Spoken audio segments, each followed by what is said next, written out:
you are taking that. Yes, yes, absolutely. My sister wants an email. Absolutely. I have more water, so don't worry about it.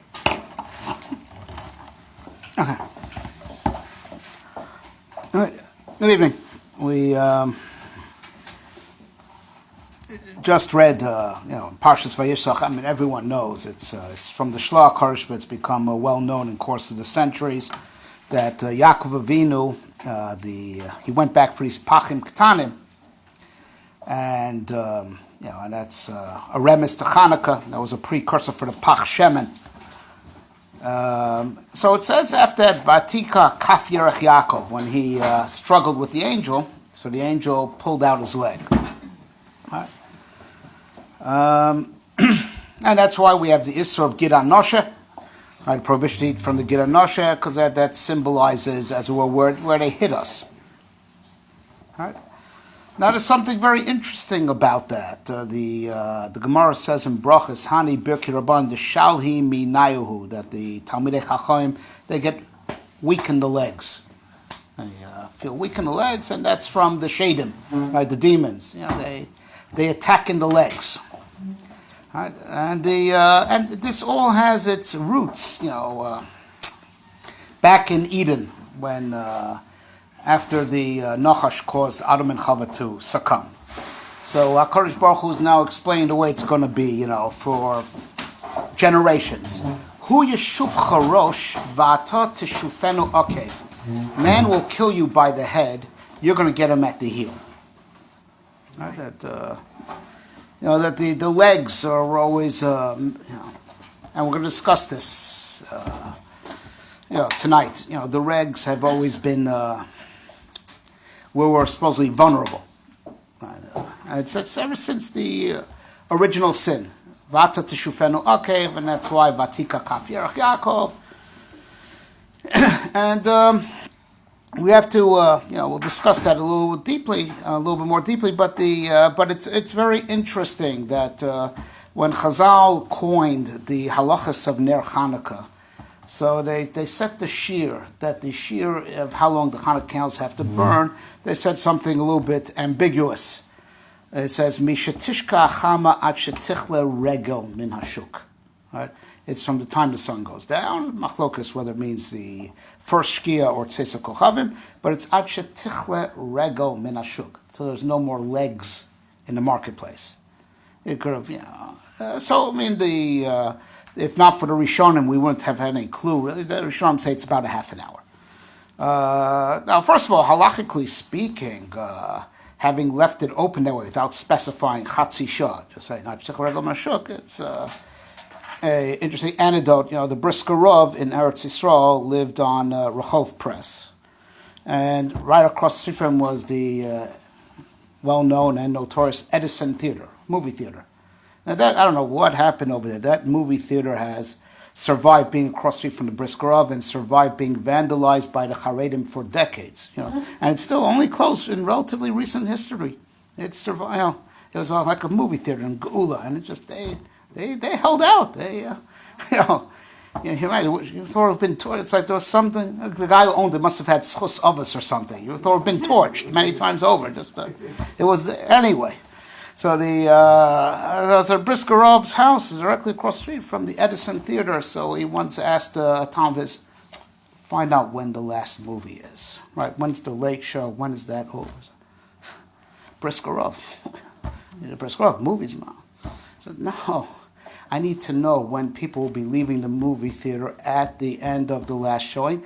For me, that's Ad Shetichle Regel Min Hashuk. I need to have my Chanukah candles burning until then. As Chazal never said exactly after. I said, there's no more feet in the marketplace. For me, that's whenever the last showing is over at the Edison Theater. That's in all seriousness, that could be another basis, aside from the fact that we light indoors, it could be another basis that now the workday has gotten longer, that the Chazal never said half an hour. Back then it worked out a half an hour because you can't do business in the dark. So they lingered in the marketplace for another half an hour while there's still a little bit of light. But in Biyamenu, that the workday is, until and whenever it gets so, it's another halachic basis to light when people get home from work. But it's very interesting. They made it contingent on two things: the marketplace, and they also called it, when there are no more legs in the marketplace. It's actually techla regel. It's something which needs to be understood. The Ramchal tells us in his Kuntras Derech Eitz Chaim, that which the Mishnah says about Chazal, kol divrem kegachal le'esh, whatever they say is like coals. He says when you blow on a coal, the more you blow on it, it flares up, and you see a lot of different colors. It's also that way in any word in Chazal. The more you analyze it, you'll see colors. And kol divrem gach le'esh, so if they coined the halacha in ad shetichle regel min hashuk, there's got to be something there. Now, we know the Yevonim, they're most, aside from what they decreed on the Jewish people, they defiled the Beis HaMikdash. Right? And over there, they Timu Shmanim. So the Beis HaMikdash has a dual function. There's, and the Rambam, the Sefer Mitzvahs, brings both ideas. It's not just a place where you do the karbonis. There's another halacha that for which you have to be mekayim the mitzvah asuli mikdash v'shachanti b'socham. You have to build it also because it's aliyah laregel. Right? It's its own function, and it is entirely possible. I'm not paskel halacha l'masa. There are those that hold that there's a chiyuv of aliyah laregel bisman hazeh. It's independent of the fact whether there are karbonis happening there or not. We have a different problem. We can't go in because we're tamei meis. But it's its own, aliyah l'regel is its own truth. It's, like I said, there are poskim that hold even bisman hazeh, if there's no karbonis going on over there, you would go. And of course, Chasidim v'anshei Maisa try to go to the Kosel Maravi on the Yomim Tovim. Right? It's amazing, something to think about. The Beis Medrash has, it's its own function, it's its own truth. Aliyah l'regel, you could build the Beis Medrash, it says in the Sefer Mitzvah, you build it for the karbonis, and you build it to be Oila L'Regel. It's its own function. It's another function of Beis HaMikdash, Aliyah L'Regel. Right? And have you ever wondered? It's a very strange lashon, Aliyah L'Regel. Elevation of the legs. Again, there's a raglayim. The function of Beis Medrash is, and the pasuk says, Omdos hoyu ragleinu b'shorayach Yerushalayim. Our legs stood in your gates, Jerusalem. It's Hello Doverhu. It's something to really look to and to understand. Right.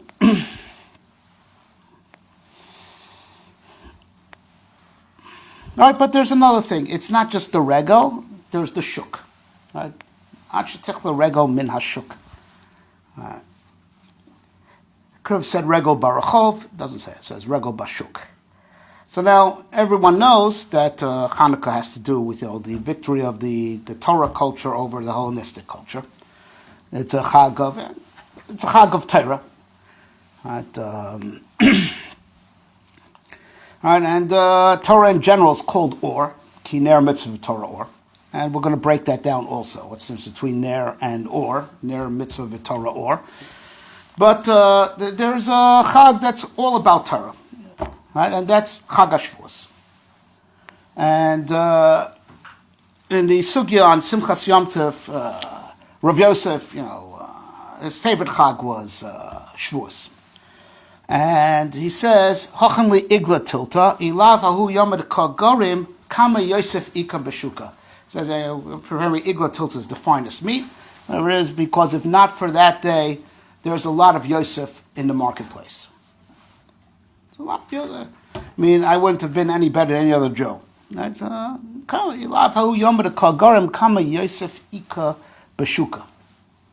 Yes, what's he saying? He could have said, there's plenty of people Joe, but I'm a Talmud Chacham because there is such a thing as Torah. Kama Yosef Ika Beshuka. There's a lot of Yosef in the Shuk.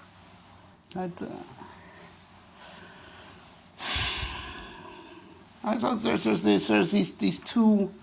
there's these two aspects over here. There's regel and shuk, right? The legs and the marketplace. Right? And they have what to do with Torah. They have what to do with Chanukah in particular. What do you need a market for?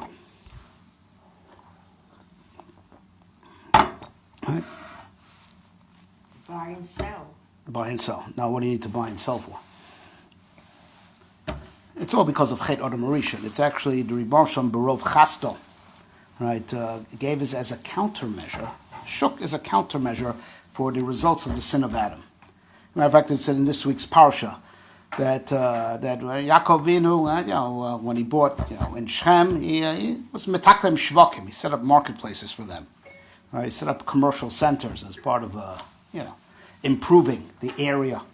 Because after the sin, so Akash says, "B'zeh asapecha tochal lechem," and that's just food. That's just to survive, right? You're going to work hard just for food, but you also have to wear clothes, right? And you're going to have to also live indoors, right? If one person would have to do it all, no one would survive. No one would survive. So the eitzah that there is as a retro measure, right, to somewhat mitigate the results of the sin is the marketplace. That's why we do commerce. Because I only have to do one thing. And I could exchange that one thing that I do for the things that I need. Right? That's what you do at a shuk. Right? It's what makes it possible, right, for people to survive. Right? It's really the reason why they invented money. Right, because the barter system is a little bit cumbersome. Right, the barter system is a little bit cumbersome. So they invented money, it accelerates the, because money is easily exchangeable for something else. Because otherwise, everyone has to bring their goods one place. But you get money, then you could transport the money, and it's very interesting. The pasuk says by Dasan va'aviram in Dvarim. Moshe Rabbeinu is recapping. Remember what happened in Dasan va'aviram? That the ground set up, right. Husham vesbatem ves hayikum asher beraglehem. The ground also swallowed up the yikum asher beraglehem. Says Chazal. Rashi brings it. Zeha moment shemamido al raglov. Yikum asher beraglehem is the money, because that's what helps you stand on your feet, right? Because the idea of standing on your feet has two different meanings, as we're going to explain. Even in biblical Hebrew, right? There's standing on your feet, as in you don't collapse, as opposed to collapse. Im amarti mota ragli chaztecha Hashem yisadeni. If I say I'll collapse, HaKadosh Chesed supports me. There's standing as opposed to collapse, right? And of course, there's a standing as in having a ma'amad, right? As in like, mi aleh b'har Hashem umi yakum bimkom kodsho, right? Standing before HaKadosh Baruch Hu, having like ma'amad, having status, having standing. Right? But we're talking about right now that the money, causes, it is yakum, it helps a person be on his feet in the most, simplest meaning. We'd collapse without it, right? And the money is only worth something in the market. Right? Money has no intrinsic value. Right? You don't go and buy money. You don't buy money. It's not a product that does anything around that. Money is really it's tokens to use in the marketplace. That's its function. It has no value onto its own other than it's something to easily circulate around the marketplace. And that's to keep us going. That we don't collapse. Right,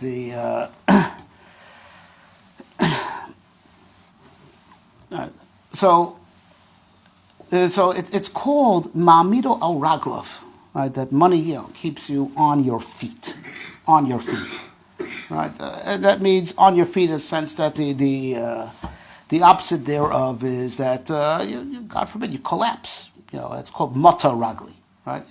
You stumble, your legs give way. So it's called survival.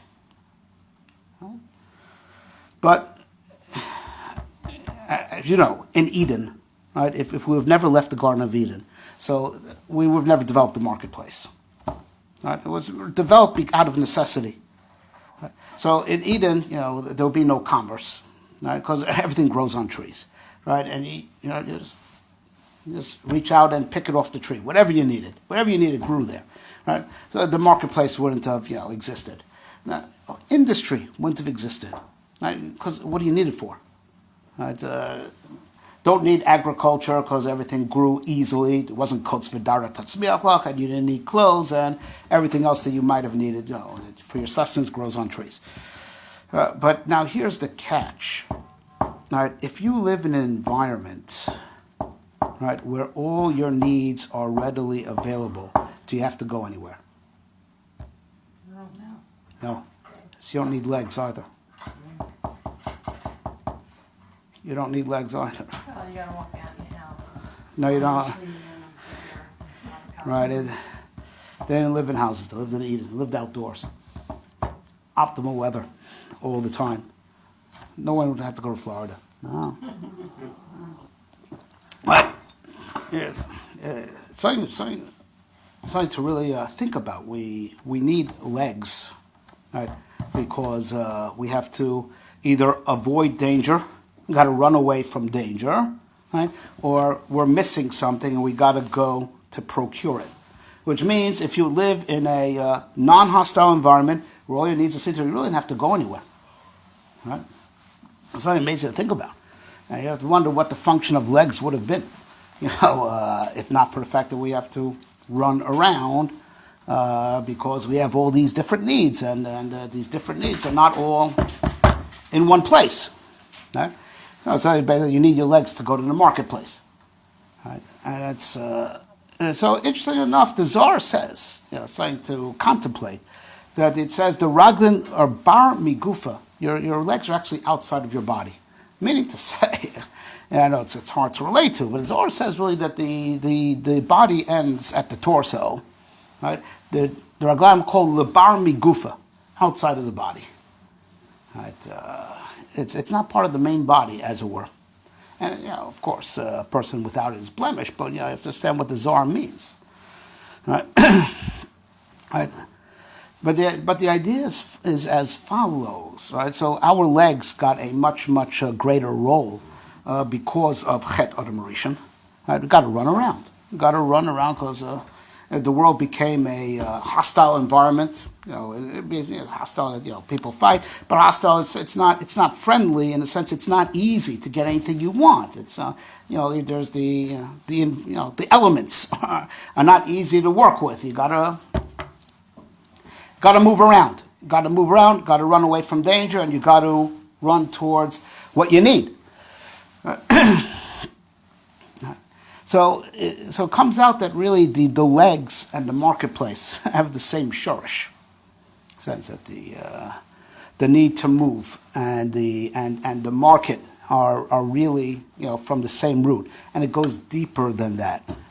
You know what the essence of the market is? Movement. Do I have to explain that? The merchandise has got to move, right? The merchandise can't sit still. It's got to be moving so you can exchange.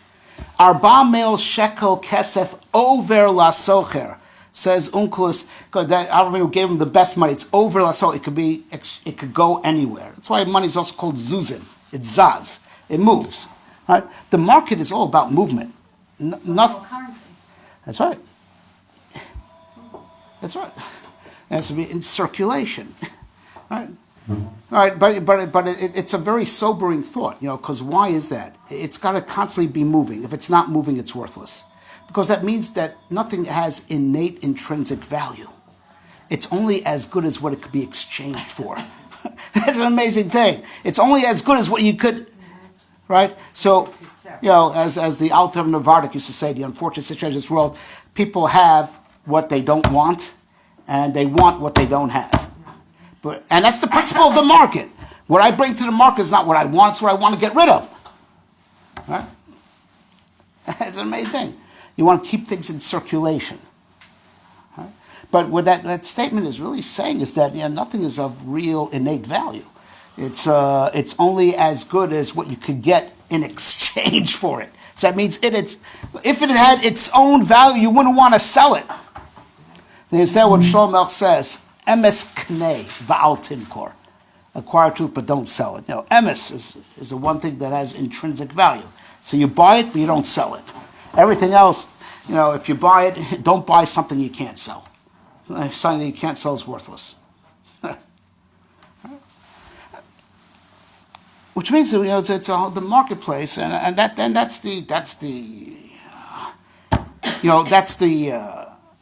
where the market, as it were, is the golem that rebelled against its creator. It was developed by mankind as a way to survive, the accursed state of the earth because of Chet Adam Marisha, and it was just meant to be, ideally, for getting your basic needs, right? And it was supposed to be just a means, as we said, umamido to put you on your feet, that you don't, in a sense, that you don't collapse. But what happened in the course of generations?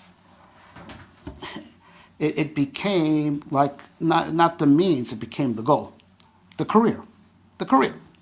Right? Instead of just like being ma'amido al raglov in the sense, right, that it's it'll allow you to survive. It became status. It became what are you? What do you say? I'm a doctor. I'm a lawyer. Right? In a world that no one gets sick, what's the value of a doctor? And in a world where no one gets sued, what's the value of the lawyer? Right? Yeah, right. So it's a horrible, it's a horrible realization. But we don't. That becomes a whole person's whole pride and whole glory. Right? That the market becomes like not a means; it becomes the goal. Right? And it's sort of it's as if your legs take over your head. That's what it's like. The legs are there just to get you where you need to be because you don't have everything you need in one place, right? And so it's supposed to be there to serve the body. That's what the Zohar means. The legs are really outside of the body. They're in service of the body. They're purely in service, right? A person's constructive activity, Chazal call ma'aseh yadayim. Constructive activity is what you do with your hands. We don't do anything constructive with our legs. Right, earnings are called maaseh yadayim. Handiwork, maaseh yodai lisplayer, maaseh yodav magid harakia. Right, we do the fine arts, which there was room to do that even in Eden, right? To do things to improve the world. That's what you do with your hands. That's all you do with your legs. Your legs is purely for the purpose of motion. And if everything would be good where you are, you wouldn't have to go anywhere else. Right? Just like if you had all your needs, you wouldn't have to develop a market. And the market and the legs, they come from the same root and they run on the same principle. Got to keep things moving. Right? Merchandise that doesn't move is worthless. But when you realize that, you're talking about that there's no intrinsic value, because that intrinsic value, you wouldn't have to sell it. You could keep it. The Muslim doesn't have intrinsic value. Right? And this is what Chazal say in a few places, that Torah is the best schira. He made it a saying in Yiddish. It's based on a Chazal, that because Torah is of innate value, right? And it's not valuable because you have customers for it, right? And that's the amazing thing about markets. Say, is there a market for it? What do you mean by that? Is there a market for it? Are people demanding it? And people demand the strangest things. You could convince people that, and then they demand it, and then it becomes valuable because people think they need it. They don't really need it. No thing is, that's the problem with the. So every once in a while in the stock market, or the futures market, someone wakes up and says all this stuff is worthless anyway, and that's when the market slumps. And then people go back to sleep, and the market, picks up again.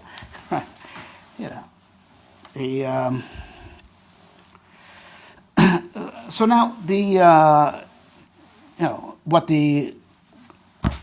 but going back to the legs, so we'll talk about the market and talk a little bit more about the legs. That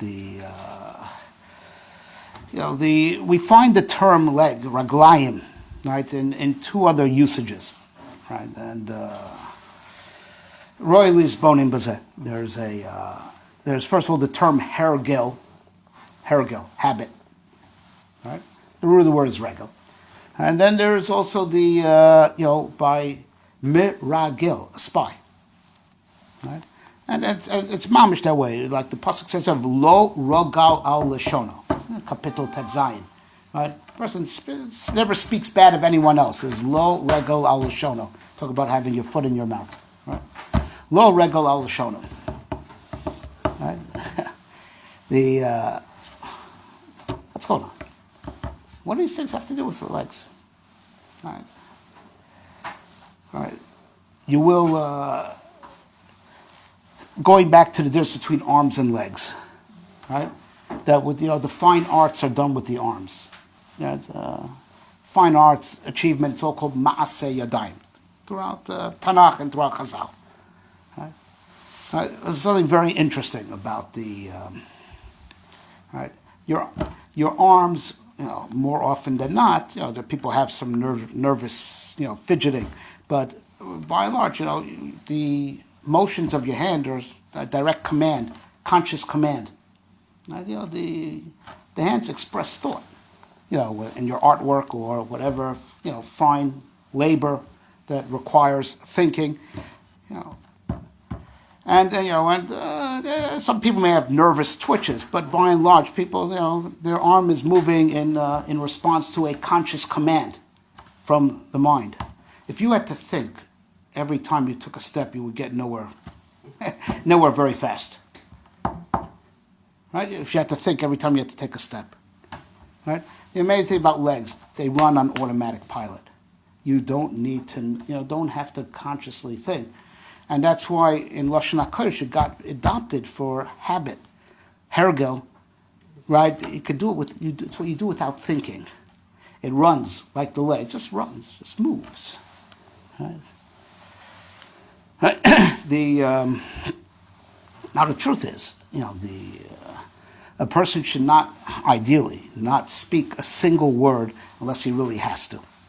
Right? The Nefesh HaChaim says in his Pirush on Ovis, that a person should, you have to train your mind to do this. I can't do it, but you're supposed to do it. You should really think 10 times before any word you leaves your mouth, whether you really must say that word or not.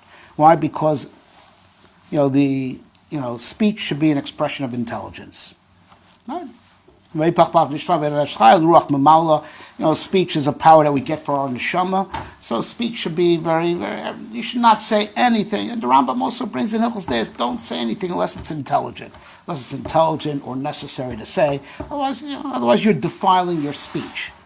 Where Lashon Hara starts from, the Isra of Lo Selech Rachil Ba'amecha. The Rachil is like just don't stomp talk. Don't stomp talk. It starts from just speaking without thinking first, and then it just degenerates to start saying things that you should never say. Right? But where it starts from speaking without thinking. Right? That you just speak. Hergel, just like how you could go with your legs without thinking. Right?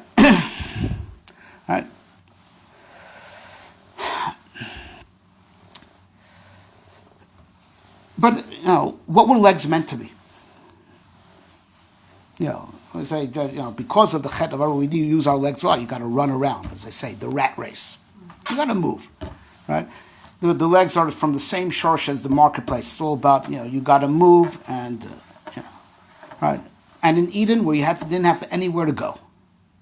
And what were legs for? So over there is the concept of legs was purely to give covet to the human being, in the sense that the legs make it as such that our heads point upwards, as opposed to animals where their heads go sideways; they're on all fours. Right? It symbolizes that the Adam, with his intellect, reaches heavenwards. Right? It shows that we have a connection to HaKadosh Baruch Hu. Right? It's for the glory of the human being. Right, to give him status, standing in the honorable sense. Right? We're supposed to put these things to use to survive. That's because of the chet of Adam Rishon. But the riddle says that man was to stand erect, right, out of the covet. That man is like HaKadosh Baruch Hu's representative on earth. It's purely there for, to give standing, like to give honor to the person. And again, another expression why explaining another angle on that zor, that raglaim are lebar migufa. The legs are outside of the body. They're there to give honor to the body. They're there to give honor to the body. So it's like, it's a word, it's subservient, right? To make you able to stand upright. Right? So there was another creature that stood upright in Eden. Besides the other. Right? The Nachash. The Nachash stood upright. He had legs also. And it is an amazing thing. Right?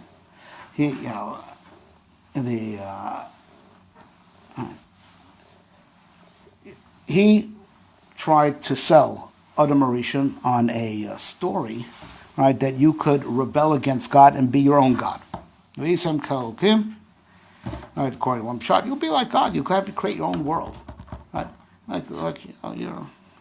You're a big guy. Right? Right? Right? Tried to talk Adam Arishan into this idea that he could usurp HaKadosh Baruch Hu. Like we stand erect for the purpose of being godlike. It's to give covet to the Tzalma Elokim. Is that use that to rebel, right? And that's why Mida Keneged Mida, the Nachash lost his legs, right? But and ever since then, the depth of what Chazal mean, sheker ein lo raglayim, sheker ein lo raglayim, right? Kushta kai, shikra lo kai, truth stanza. Right? Shekra ein lo raglayim, it refers to the snake. It lost its legs. Right? And that's why there's the adversity. He's so jealous of our legs. Vata teshufenu akev. The Goyen says that. He's jealous of our legs. That's why he gets us in the legs. Right? The idea of the legs is to give the Adam standing, right? To be mechabed etzalma, okay? But the Adam's covet is that his head is pointed upwards, and that is that he uses his intellect to connect to HaKadosh Baruch Hu, not to rebel against HaKadosh Baruch Hu. The Eitz Hadas, Tovara, that type of intelligence, to give a different type of mentality that would, cut God out of things, right? And that's what the Nachash tried to sell. And that's why the Gemara says in Baba Kama, that's Gemara Baba Kama. No, the Gemara Baba Kama says that a person's shedra, person's backbone, which only stands straight because of the legs, right? A person's backbone, after 7 years, by the Rishonim, becomes a snake. So Tosas over there comments and shtelzu, a Gemara in Brachas, synthesized Gemara that that a person who doesn't bow by modim, right? A person doesn't bow by modim anachtulach. That's the person whose spine becomes a snake, right? Because by modim we have to make a tikkun for what the snake was machshulas. We have to admit. Modim anachtulach, we admit to Hashem, shahatu Hashem, tzur chayenu, everything comes from you. It's to undo, we have to bow, we have to collapse ourselves,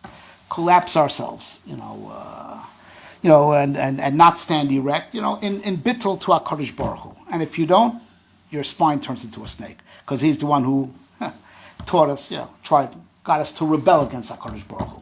And that the Aram took his chashivas as he doesn't need HaKadosh Baruch Hu. But the function of legs was, to give chashivas to the human being, which means that the legs were there to be like a base, to be a pedestal, and we're on that pedestal, right? And that's also the model, the cosmic model of Gashmias and Ruchnias. The real model, if you could take a look at the reality from the outside, what reality is supposed to look betikuno, is that the Gashmias is a pedestal that the Ruchnias is honored by. It's a pedestal that the Ruchnias is on top of. Right? It's a base. But the base is there to honor what's on top of it. Right? And the legs are there to honor the human, to honor the Tzalma Elokim. And the Gashmis is there to be, we use our legs to touch earth. The Gashmis is supposed to be a pedestal for Ruchnias. Right?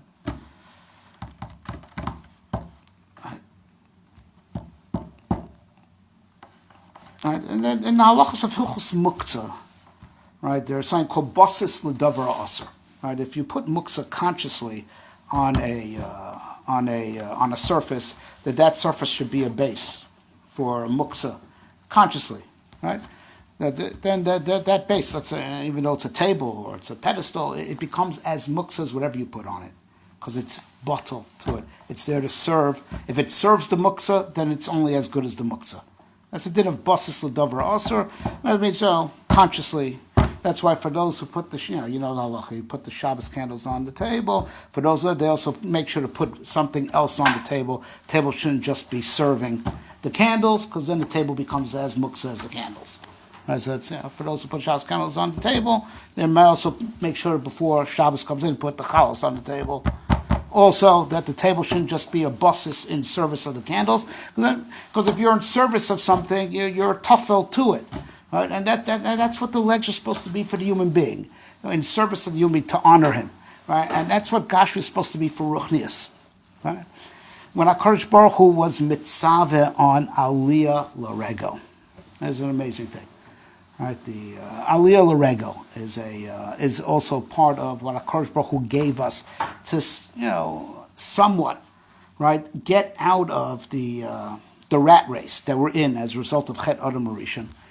So aside, it's not enough, right, to just desist from malacha. That's good, but you're still, living in that world. Right? And Aliyah L'Rego was to actually get out, right? Get out of the world of legs, because the marketplace is just legs, right? It's just legs. It's the world of legs, where the legs are dominant. The world where the marketplace is, the career is everything. That's like living in a world where the legs now are the main thing, right? And your head is in service of your legs, right?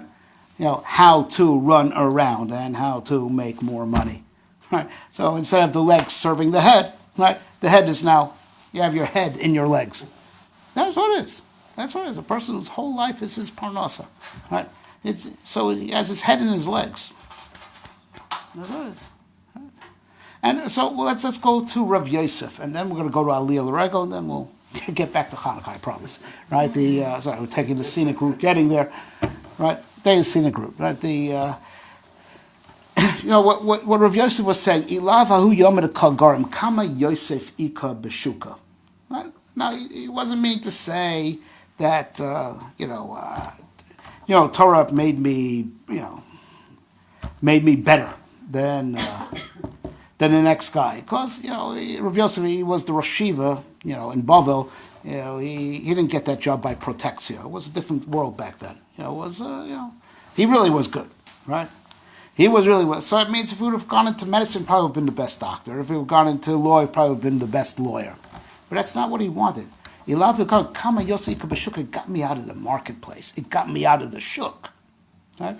All right. Torah is of innate value. Everything you have that's marketable. The very fact that it's marketable means it's not, that in itself implies it has no innate value. It means you could exchange it for something else. Right? It's marketable means it moves. You could move it. Like raglaim, you could move it. Right? So with innate value, you don't want to move, you want to keep. Right? And that's our Torah and our mitzvahs. Right?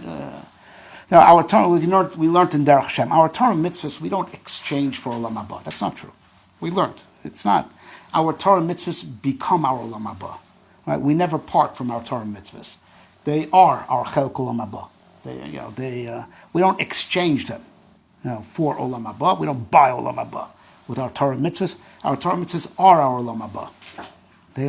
They are with us wherever we go. Right?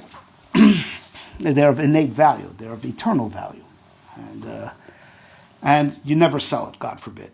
And by the way, that which is in our folklore, you want to buy my olam haba, you want to buy my mitzvah, it's all baloney. Right? You can't sell olam. You can't even if you want to, you can't sell it. But hear what the poskim say. Right? The poskim actually have paskin this shah. If a person comes and wants to sell you a mitzvah or sell you an olam haba, so they say, right?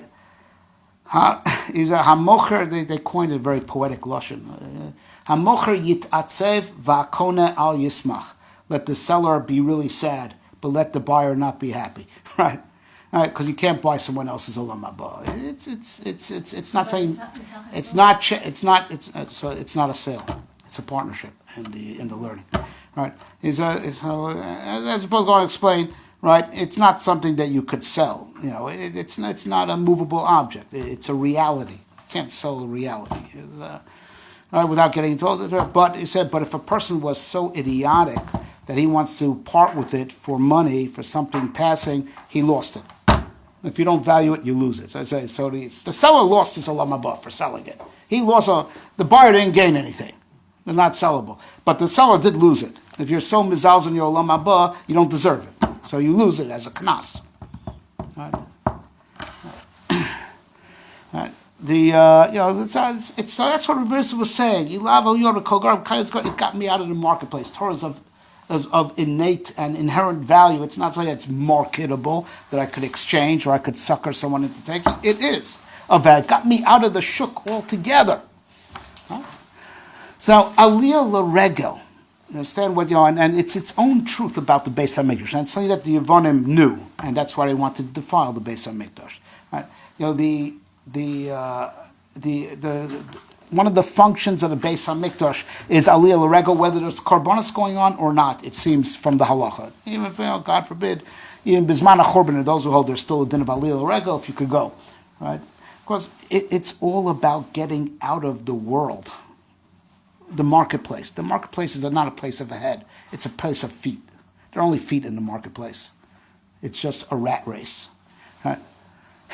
It's about aliyah l'regel, raising the legs, right? Getting out of that, because the marketplace is feet, it's not heads, right?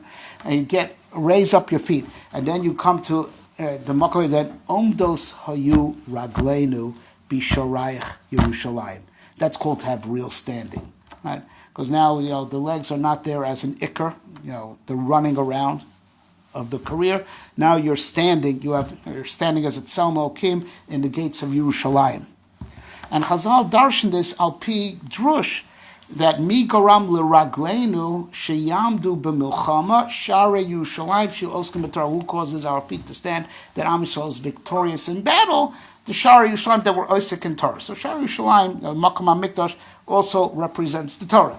Right? It's a v'neva, gives you standing, and it's not just stam, it makes you invincible. It's like puts you on a whole nother level, like vayisa elyon, the pasuk says. You'll be above, above all your enemies. Puts us, standing on a high level. What legs are supposed to be? It's supposed to be a pedestal to honor the human being. We get that when we're ole l'regel. When we're ole l'regel, we stand in the Beit. We stand lifnei Hashem, and when we stand lifnei Hashem, we're out of the shuk. And that's what aliyah l'regel is about. Get out of the shuk. It's not just start to take a day off. You have to be out of that whole reality. You're out of the world of Chet Adam Rishon. And you're in God's world. It's like you're back in Eden. The Yevonim, right? They invented something. They weren't the first. You have to understand what the whole issue of the Yevonim in general was, and Hellenism in particular. They didn't invent astronomy and mathematics. They were, the Babylonians and the Egyptians before them. Plenty of math, plenty of astronomy, plenty of their own thinking. They weren't the first people to think, right? But I'll tell you where they cranked it up to another level. They made it culture. Now, what's the idea of culture? Right? Culture is as if I'm a better human being than you are because I have this and you don't. I'm cultured. You're an uncultured barbarian. Right? Right? Yeah. They were the first to the idea of that these things that were developed, for survival, and whatever a human needs to work, they made it into what's called culture. Right? And that means as if it's something of its own innate value, as if because you know mathematics and physics and all types of sciences that we wouldn't have had much impetus to develop these things if all our needs were seen to automatically by God, right? Right? They decide that if you understand these things, you know these things, so your consciousness becomes immortal, as opposed to the unschooled person. They believed his consciousness will die with him, right? And only when a person learns things like mathematics or anything that's a truth, so the consciousness is as it were, elevated because it connected to ideas, and that's why it'll live on. And then speaking that as if with this, there's more chashivas to the human being, right? And all these things have their place in vis-a-vis, ensuring our survival, right? As because we have the difficulties of the world of Chet Adam Rishon, and these things could also have their place if there would be a pedestal that you put the Torah on top of, like the famous saying of the Vilna Gaon, to whatever extent a person is lacking in the sciences, to that extent he lacks even tenfold in Torah. But that's, of course, if you put the sciences in service of understanding Torah. That's like putting in legs as the pedestal to support the body, which is led by the head. Right, the legs are already not led by the head. They could run automatically. That's why they're called outside of the body, because when you do only conscious movement, that ends at the legs. The legs, that goes without thinking. That's hergel. Right? All these things are from, and really, when you take a look at the laws of nature, right? The laws of nature are all legs, in the sense that nature runs out of habit. What do I mean to say? The Gemara says that hayam min hadin, if a person would steal seeds and plant them, the world should, the earth should refuse to grow those seeds. They should refuse. Right? Ela olam kaminhago noheg. V'osav shotim shekil klasidem. Olam kaminhago noheg. The world just follows a dead, unthinking program. Right? Unthinking program. And then, but the Akash will get even with the Rishayim. Right? The laws of nature. Right? The laws of nature are really raglaim. It's just that the laws of nature function out of habit. They don't discriminate. They'll make the sun shine on tzaddik in Russia alike. They will grow stolen seeds for the guy who stole them, and it's up to HaKadosh Baruch Hu to get even with the guy. All right, the ground's not going to refuse to grow stolen property. Right? All right, and that's what the Greeks were able to analyze the physical world. But the physical world is all legs. Right? In the cosmic whole, right, the Gashmias are the legs, the pedestal that the Ruchnius is on top of. Right? Right? But they want to say that's all, and that's why they defiled the Beis HaMikdash. They were misnagit to the Aliyah L'Regel. The Aliyah L'Regel. Right? Because the Jews go to the Beis HaMikdash to make the statement that there's something more than the marketplace. Right? There are things that are more valuable than what you can move in the market. Their culture, it's valuable because there's a market for it. There's a market for it. Right? And that's why there's the illusion that these things are valuable because there are people willing to pay for it. Right? And Amish goes to Beis HaMikdash to make the statement that it's only good for survival. Right? But real standing, real chashivas is to be in front of the Shekhinah. Right? It's a connection to HaKadosh Baruch Hu. That's the Aliyah L'Regel. And that's why they wanted to defile the Beis HaMikdash and make a statement against Aliyah L'Regel. There's nothing more there that there isn't outside, right? And I would say that what we consider chashivas, that gives status, standing. That's why it's an amazing halacha. We say we have to do modim, right? To bow by modim as a tikkun for the Nachash. The Nachash got us to say, Visam Kelohim, Yodei Tov Vara. You could be your own God. You don't need, no. So we have to submit to HaKadosh Baruch Hu. We bow by modim. Right? Make a statement that our chashivas says, we're bottom of to HaKadosh Baruch Hu, and that's man's chashivas, that he serves God, not that he... Right? So you have the right to stand up again after you bow. Amazing halacha. Right? That... The Mishnah says in Midas that the Yevonim made 13 breaches into the Beis HaMikdash. And we said they were making those breaches to make a statement, our stuff that makes choshev, that's what, is just as good as that stuff in there. That's why they breached in. So when the Chashmonaim, resealed those 13 breaches, they made an interesting halacha that now you can understand. Whenever you face one of those breaches that was previously breached by Yavan, you bow. Same thing, just like bowing in Modin. Because they were trying to say, they broke in to say that what we think makes a person important, the culture, right, that gives a person standing, right, that's just as choshev as the omdos hayu ragleim b'sharach Yerushalayim. So whenever you see their breach, you bow. Right? No. The human culture is to submit, before HaKadosh Baruch Hu. They submit before. The halacha that they were metaking to bow by the breaches of Yavan is mamash parallel to the din of what they were metaking to bow by Modin. This for what the Nachash was saying, Visam Kelohim, you're choshev in your own right, you don't need God. And the Yavarim were making the same statement. Right? The Yavarim were a hemshech of, Vata Teshufenu, okay. Right? And that's the challenge we have to realize. Our greatest enemy is habit, hergel. Right? We go about life not thinking. We just go through life habitually, and that's our greatest enemy, and that's our greatest stumbling block, and that's what it means. From the time since the beginning of time, Vata Teshufenu Akev, Vatika Kaf Yerach Yaakov. Hani Berkid Darabana Shalhi Minayahu, right? They get us in the legs. The legs representing how we go through life out of habit, without really thinking what's really, really important. We just follow the crowd. Follow the crowd. Legs, just follow the crowd. Right. Run where everyone else is running. They wanted the Kotzker Rebbe to leave his seclusion to see the locomotive. Right. They thought it would be healthy for him. Last decades of his life, he locked himself in a room. He wanted him to get out. So there's this new thing, this locomotive. So what's a locomotive? So it has the whole thing. It's a steam engine. What do you use it for? Right? You can get places very fast. Where's everyone running to? Right?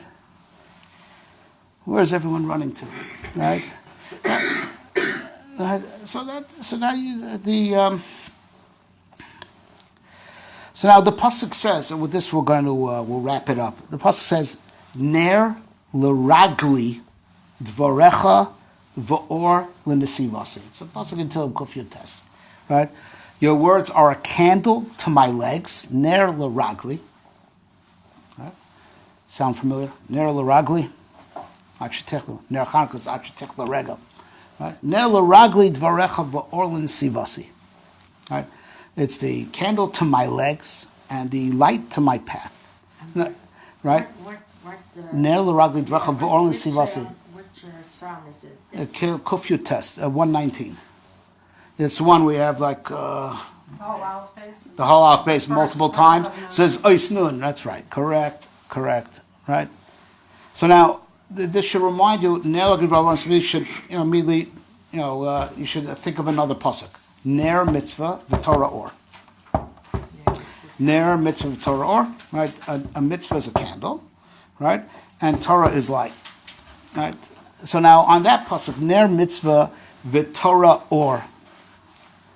Right. So on that, right, it's already in the Medrash, but the Gaon says in his Pirush HaMishlei, ner mitzvah is Torah Sheba'al Peh, and Torah or is Torah Shebechsav. Right. So now and from that, by the way, is one of the many sources about you at night when we have a candle. Right. That's you learn Torah Sheba'al Peh by night, you learn Torah Shebechsav by day. The Arizal is very makbid on that. That not to learn Mikra. Torah Shebechsav at night. Now it's time for Torah Sheba'al Peh. It's called a candle. That's how Moshe Rabbeinu also knew. The Chazal say, how do you know it was in Shemayim 40 days and 40 nights? It was where the sun don't shine. Right? How do you know? He counted how many times HaKadosh Baruch Hu alternated from Torah Shebechsav and Torah Sheba'al Peh. So he counted, he alternated 40 times. He knew it was 40 days and 40 nights. Right? So Ner Mitzvah Torah or. So now the mitzvah, it's Ner Mitzvah. What do we need mitzvahs for? Right? What do we need mitzvahs for? We need mitzvahs to correct the world. Adam Mauritian only had 6 mitzvahs. He didn't have the mitzvah of Abraham Achai because whatever.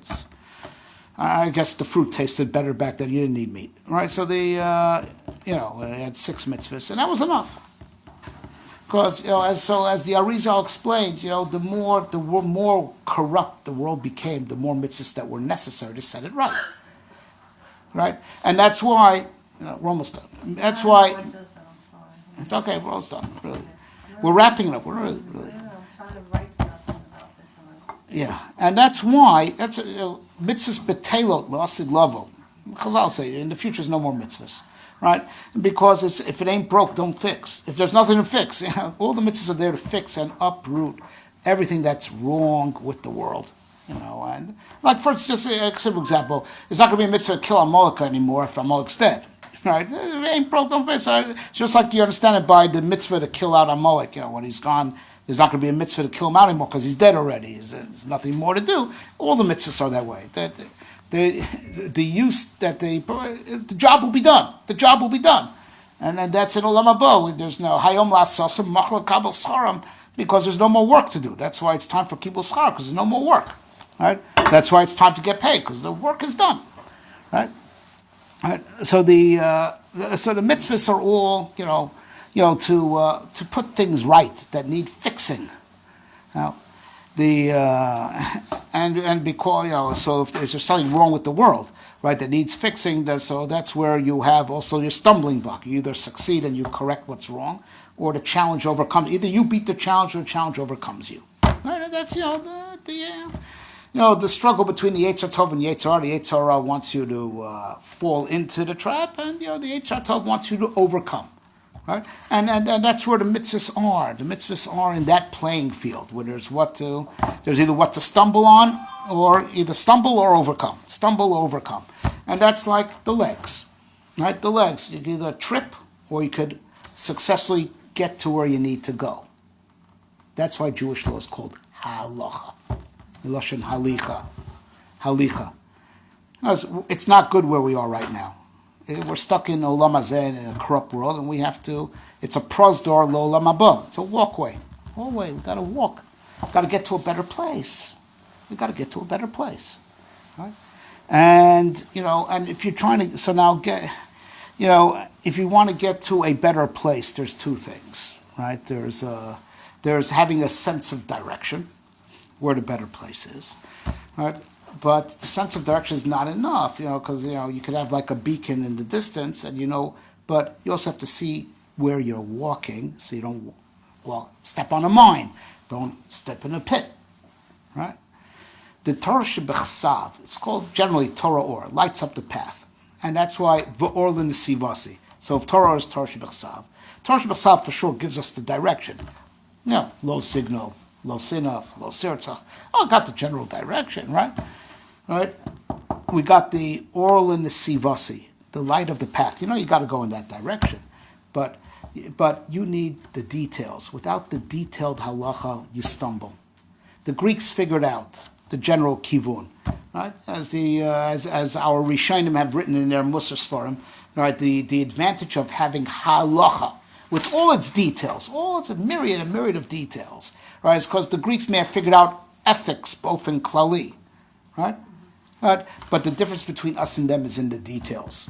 Right? We know exactly when it's called self-defense, when exactly it's not called murder. Right? They know in general you can't murder, but you can kill in self-defense. But where does this end and the other one begin? They don't have the gift of halacha is in the details, not just in the general kivun. The Torah shebechsav gave us the general kivun, right? But the difference is in the details. The ner l'ragli, how to walk. So it says the malbim on the spot. You have the candle. So you have the beacon of this. That's the only sivasi. That's the Torah shebechsav. Gives us the general kivun. But you have the candle to see where you're putting your foot down. And that's the end of the details of the Torah Shebaal Peh. It gave us all the details of halacha, how to walk, they only figured out the general kivun. Whether they figured out themselves or they stole it from us. People don't realize, why is Chanukah and the other one, the guy, chimney. Why, right? Why always comes out together? It's not a coincidence. Right? Because there's also a fast day that comes out right after Chanukah, to Asar B'Tevis. You know which one historically happened first? Asar B'Tevis historically happened first. It happened under the Egyptian Greeks. After Alexander, the Greek Empire split. There were the Egyptian Greeks and there were the Syrian Greeks, right? Right. The story of Talmud Melech happened before the story of Chanukah, right? About 50, 60 years earlier, that whole Maisa, right? That the Torah was stolen from us. They stole the Torah Shebachsav. And we suffer so much. That was the basis for Christianity. That was the basis for Islam. The Christians, they used the Septuagint. They used the Targum HaShivim. That we had so much source from how the Torah got out there, and was therefore misused and warped. Right? The story of Asar B'Tevis happened first. Right? That they had not just whatever they figured out philosophically. They had our Torah Shebachsav also. But they didn't have our Torah Sheba'al Peh. Right? And that's what the Ner Mitzvah represents. That's why Chanukah is a Chag of Torah Sheba'al Peh. There's no Megillas Chanukah. It's a Chag Kula of Torah Sheba'al Peh. It's nothing in it of the scriptures. It's the power of Torah Sheba'al Peh, the power of the candle. Right? Where exactly to put your foot down. Right? They may have the general direction, and they think that that's enough, and it's not. We say that if the general direction is by far not enough, you have to know how to take every single footstep. And for that, you need a candle to light up, the path, the step right in front of you, the very next step, where to put your foot. And that's what you need the halacha for, the Torah Sheba'al Peh. Right? That is the candle, to light up the legs. Right? Candle light up, light the path to take the next step. Right? The Torah Shebachsav gives you the general direction. That's great, but you need the halacha for every next step the foot takes. Without the Torah Sheba'al Peh, you'll be nichshol. You will fall if you know the general direction. Right? Right? That's what really saves the leg from stumbling. Is all the detailed halachas of the Torah that are explained in the Torah Sheba'al Peh. That's the candle for the leg. Right? So Mela, you stand now going full circle. Mishatishke chama ad shetichle regel min hashuk. The Ner Chanukah is making a statement that they broke into the Beis Hamikdash, right, and want to say what's in the marketplace makes a complete man. Career makes a complete man. If you have a good career, right, and you have whatever's marketable, right, you're already a complete person. You don't need more than that. And they broke into the Beis Hamikdash, which is the makom of aliyah l'regel, to make a statement to get out of the marketplace, to raise up the legs. They broke in there to make a statement. This is good enough. You don't need more than that.